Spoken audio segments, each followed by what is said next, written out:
Which one of the following exhibits dipole moment. চারটে option আছে। সবার প্রথমের অপশান হচ্ছে 1,4 ডাইক্লোরোবেনজিন। সো বেঞ্জিনের এখানে সিএল, এখানে সিএল, এই একটা অপশানে। আচ্ছা, 2 নম্বর অপশানে কি আছে? 1,3,5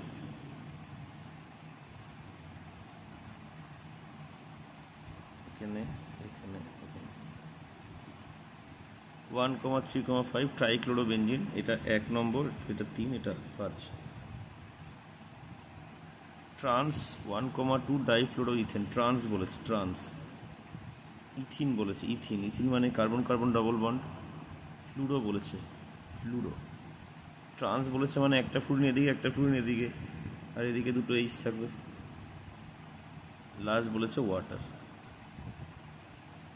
হচ্ছে ওয়াটার।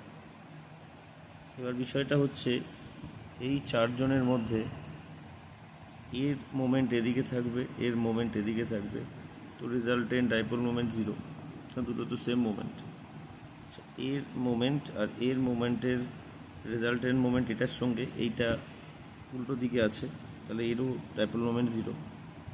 আচ্ছা, এটা তো ট্রান্স, এদিক থেকে টানছে, কারণ কার্বন আর ফ্লুরিনের মধ্যে ফ্লুরিনের ইলেকট্রনিটি বেশি, এদিক থেকে ওইদিকে টানছে, এটা এদিক টানছে, এটা টানছে, এটারও রেজাল্টেন্ট ডাইপোল মোমেন্ট 0। বাট এখানে কি হচ্ছে, দুটি অক্সিজেনের দিকে যাচ্ছে, আর অক্সিজেনের মাথায় যে লোন পেয়ার আছে উপর দিকে যাচ্ছে, তাহলে টোটাল মুভমেন্টটা একদিকে যাচ্ছে, তাহলে ডাইপোল মোমেন্ট 0 নয়, তাহলে ডাইপোল মোমেন্ট থাকবে। তাহলে এটা অ্যান্সার হবে ওয়াটার।